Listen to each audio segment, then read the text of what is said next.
महाराष्ट्राचे माजी मुख्यमंत्री तथा रत्नागिरी सिंधुदुर्ग लोकसभा मतदारसंघाचे खासदार नारायण राणे यांच्या वाढदिवसाचे औचित्य साधत सिंधुदुर्गात अनेक कार्यक्रमांचे आयोजन करण्यात आले।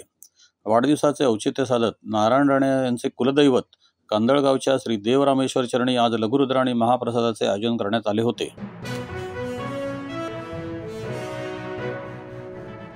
नारायण राणे यांच्या वाढदिवसानिमित्त आज श्रीदेव कांदळगाव रामेश्वर येथे लघुरुद्र संपन्न झाला, महाप्रसादाचे आयोजन केले होते, तर त्याबद्दल थोडक्यात काय सांगाल? महाराष्ट्राचे माजी मुख्यमंत्री सन्माननीय नामदार नारायण काका, केंद्रीय माजी मंत्री आणि रत्नागिरी सिंधुदुर्गाचे विद्यमान खासदार राणेसाहेबांचा जन्मदिवस आणि आज या जन्मदिनी आम्ही सर्वच कार्यकर्त्यांनी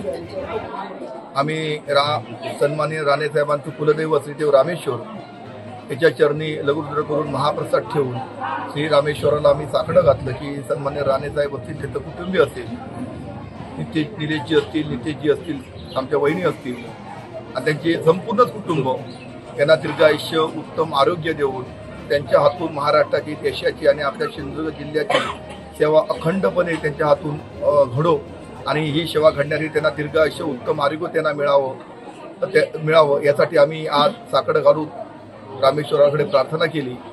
सन्माननीय राणेसाहेब हे आमच्या सर्वच कार्यकर्त्यांचे गुरुप्रमाण आहेत। आम्हा सर्वच कार्यकर्त्यांना या सिंधुदुर्गातल्या सन्माननीय राणेसाहेबांनी आम्हाला घडवलं, मोठं केलं, नावारूपाला आणलं आणि आज त्यांच्या वाढदिवसाला औचित्य साधून आम्ही सर्वच कार्यकर्त्यांनी एकत्र येऊन आज रामेश्वर चरणी प्रार्थना केली आणि आम्हाला खात्री आहे की रामेश्वर हे त्यांचं कुलदैवत आहे। आतापर्यंत रामेश्वराने ज्या ज्या ठिकाणी त्यांनी पाऊल टाकलं त्या ठिकाणी त्यांना यश प्राप्त करून दिलं आणि अशीच कीर्ती रामेश्वर त्याची याही पुढे ठेवील आणि त्यांना दीर्घ आयुष्य, उत्तम आरोग्य देईल असं साकडं घातलं। नक्कीच त्याचप्रमाणे आज वाढदिवसानिमित्त सिंधुदुर्ग जिल्ह्यात ठिकठिकाणी सामाजिक उपक्रम सुद्धा राबवले गेलेले आहेत, तर त्याबद्दल थोडक्यात काय सांगा?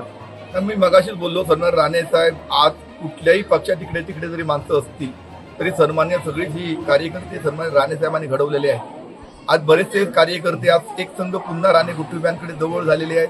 वेगवेगळ्या पक्षात काही होते ते सुद्धा आलेले आहेत। बहुसंख्य कार्यकर्ते आणि बहुसंख्य कार्यकर्त्यांना मानाची पदं लोकप्रतिनिधी म्हणून पक्षामध्ये म्हणा किंवा कामं म्हणा किंवा सिंधुदुर्गाचा विकास सन्मान राणेसाहेब व त्याच्या कुटुंबियांनीच निलेशजी असतील, नितेशजी असतील यांनी केलेलं आहे आणि त्यामुळे प्रत्येक गावात, खेडोपाडी विभागात, तालुक्यात, ग्रामीण भागात आज एक दिवाळीसारखा उत्सव संपूर्ण या सिंधुदुर्गात आपल्याला पाहायला मिळते आणि प्रत्येक कार्यकर्त्याने प्रेमापोटी माझ्याच कुटुंबातल्या एका व्यक्तीचा, वडीलधारी माणसाचा आज जन्मदिवस आहे, वाढदिवस आहे म्हणून प्रत्येक आज आम्ही रामेश्वरला साकडं घातलं तसं प्रत्येक व्यक्ती आज आपापल्या ग्रामदैवतेला अशीच प्रार्थना करते की सन्मान राणेसाहेबांना दीर्घ आयुष्य, उत्तम आरोग्य लाभो असं उत्सवाचं आज वातावरण आहे। नक्कीच, धन्यवाद।